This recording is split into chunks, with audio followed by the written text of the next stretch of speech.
Krug is the son of a female orc mage and a male human bard. Unlike most half-orcs, his skin is quite pale, appearing almost cream or pink. His pointed ears, large tusks, and towering muscular physique display his half-orc lineage. He also inherited a natural affinity for magic from his mother. The sounds of birds chirping just outside the window stirred Krug from his sleep. He stretched his tall form, feeling the kinks and tension release. From within the cottage, a gruff voice stirred. Krug, sweet one, you wake now? Krug blinked absently as he sat up. The chirping continued as he strode out of his small room, leaving the very small bed unmade.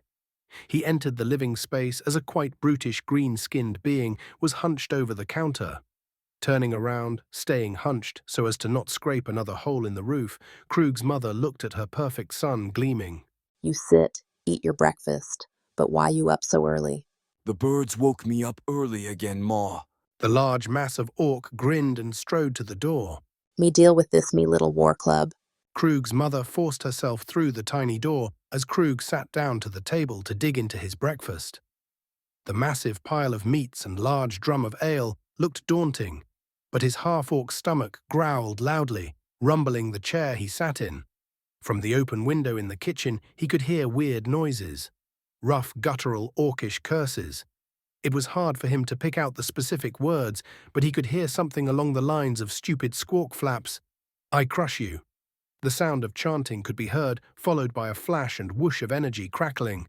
His mother cursing again as the cottage shook with an impact. He sat up and curiosity made him walk outside. He looked over in amazement as his mother, moving with surprising speed, was swinging her large club around, swatting the birds out of the air.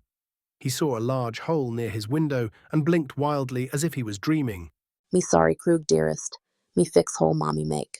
She looked at the smears of feathers and gore proudly. Now flap squawks. No wake up, my sweet goat. His mother strode by him, standing quite tall, and as she passed him, she patted him on the head. Go do chores now while mommy deal with house. Okay, Ma. Krug sighed as he stared towards the ocean.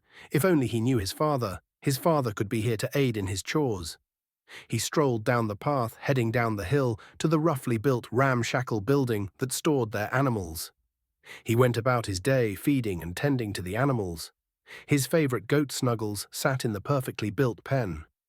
Swinging open the gate brought back memories when Krug's mother revealed his birthday present years ago. He remembered the story of how his mountain of a mother persuaded the nearby village's carpenter and blacksmith to build the pen, how she bought the best goat for her son. As he sat there, milking the goat, he could hear a cart coming up the way, filling the feed trough. He closed the gate and stood in the doorway, spotting the color-filled cart being driven by a young man in fancy clothing. He could see the tense and nervous look on his face and followed the man's sight. Looking to the cottage, he could see his mother looming over the cottage, a large dwarven warhammer she held in one hand, nailing the board down as she turned to spy the cart.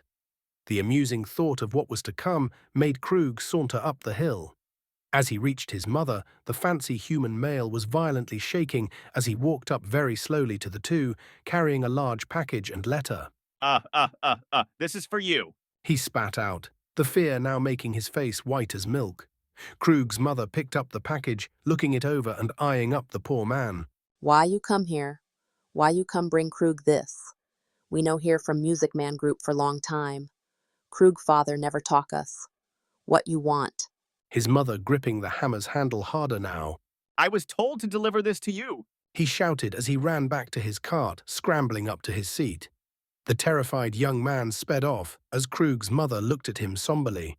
This for you, sweet anvil face. She handed him the package and letter. He sat down on the grass, taking in the sights as he opened the letter, his mother stomping off to do her daily works. He began to read the perfectly written letter.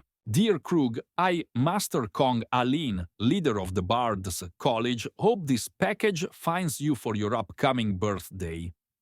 As you may have heard, your father, one of our best bards, has left many possessions here at the head theater, and since we have no way of contacting him, as per our policy, we have sent them to you.